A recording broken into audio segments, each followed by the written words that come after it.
Hello, it is Sarah Waggle, astrologer and leadership coach here for Moon Astrology Tarot. Okay, we are moving to the moon in Leo. This is happening the evening of December 28th, and it'll be there until before dawn on December 31st. 30th, 31st. Uh-oh. Hold on.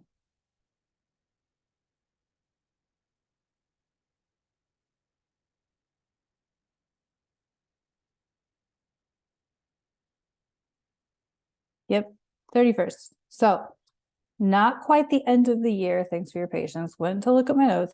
Not quite to the end of the year, but to New Year's Eve, the morning of New Year's Eve.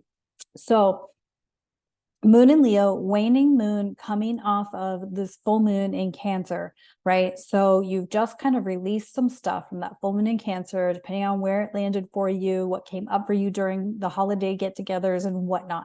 You've released something. And so now we are in a waning moon phase, meaning the moon's getting darker, and yet it's a moon in Leo. So it is a fiery moon. And by the time this moon leaves Leo on the morning of the 31st, we will have all personal planets, meaning Venus, Mercury, and Mars in Sagittarius, which is also a fire sign.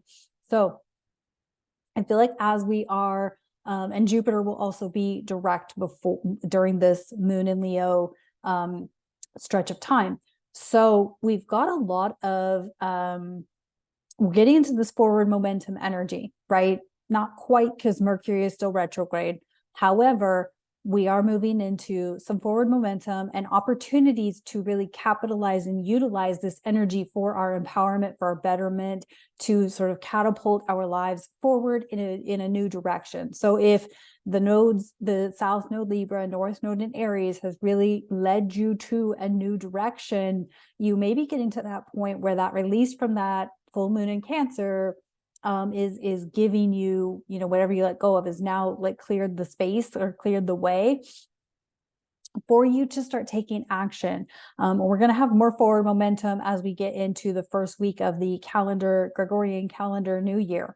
We'll have more forward momentum then. So if you don't feel it yet, you may need to wait a couple of days, but that's okay, because you still could be in a lot of discernment, because we do have Mars squaring Neptune.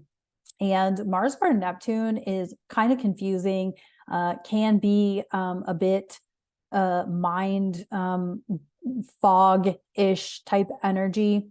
However, Mars being in a fire sign, and with the balance of a lot of the fiery energy, we definitely could feel like some momentum is coming. So there's all of that.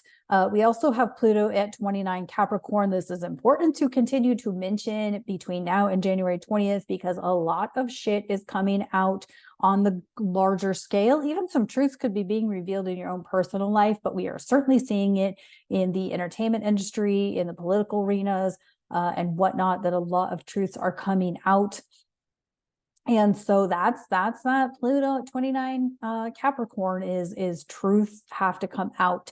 And while I acknowledge and recognize that this could create some cognitive dissonance and confusion and unsettledness, know that this shit has to happen.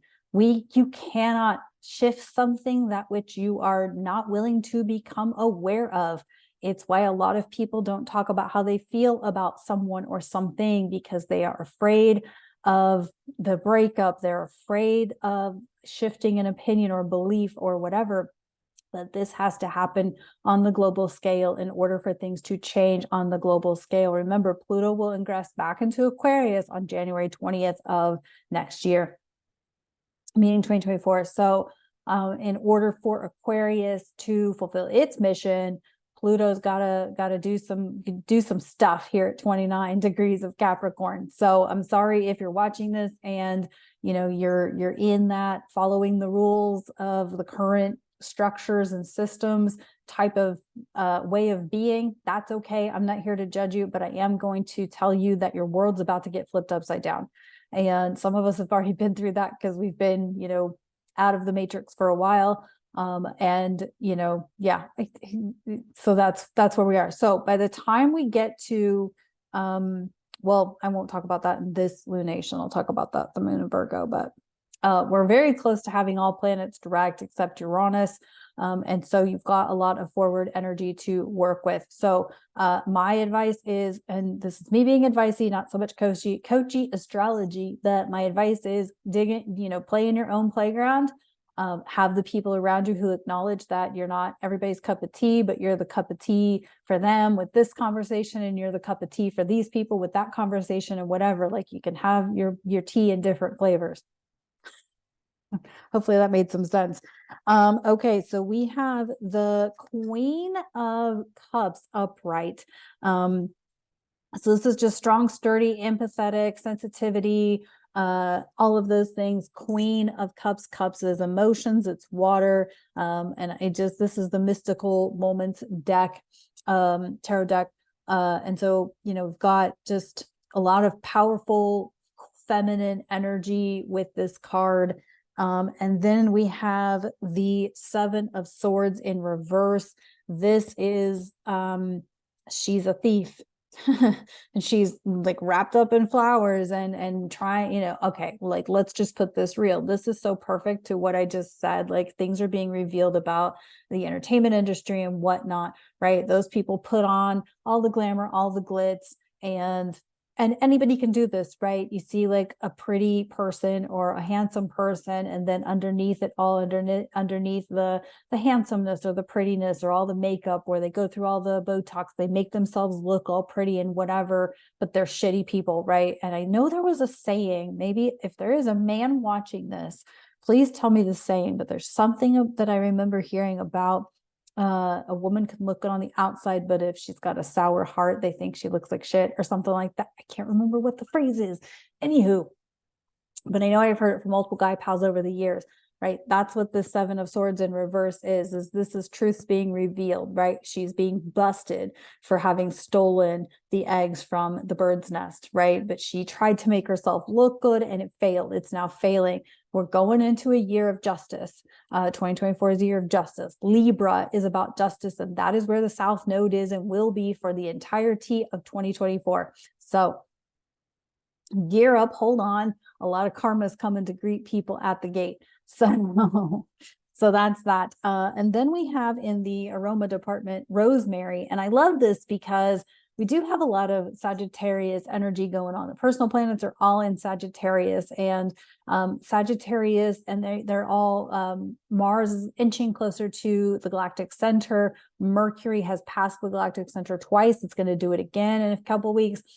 And then Venus will ultimately pass the galactic center. The galactic center is where it's at 27 Sag, and it's where we can get downloads from our ancestors. And often when I think about rosemary, I think about grandmas and great grandmas and ancestral, feminine ancestral, messages and downloads and information. And so we can kind of dig back. We can ask our ancestors, energetically, spiritually, we can ask them for advice, for guidance, to support us in our missions, and to, go that to help us make discernments.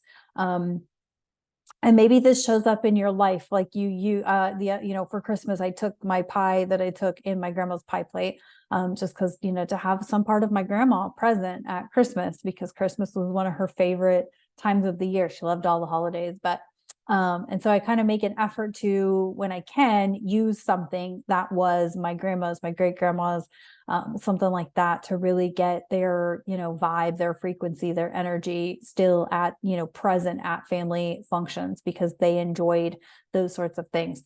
So think about that when you think about rosemary, bringing in the vibes, the frequencies from your grandmas. Even if it's your mom and your mom is deceased, you can use this energy with your mom too, and ask mom, like, hey, please give me guidance. Please show me the direction. Please show me the direction. My phone just went off across the room, scared the shit out of me. So anyway, use this energy, use that rosemary, and really be getting that guidance from our ancestors. Maybe there's some shit that they wish they would have done to create more of a revolution or more of chaos in their life rather than just living the humdrum life that they lived. We don't know. Sometimes I wish I could have those conversations like for real with my grandma or my great grandma and be like, what do you wish you could have done differently? And see if they would have, done more fuck around and find out or created chaos or whatever, rather than living a humdrum, mundane life. And so, anywho, but that's what we're here for, is to break these cycles and do all of the things. That's why you're probably watching my channel. So thank you so much for tuning in. Again, this is Moon in Leo, December 28th through December 31. And I will be back on the 31st for the Moon in Virgo. Check the links below for how to connect with me, work with me, and all of the things. Thanks for tuning in, and I'll talk to you next time. Bye.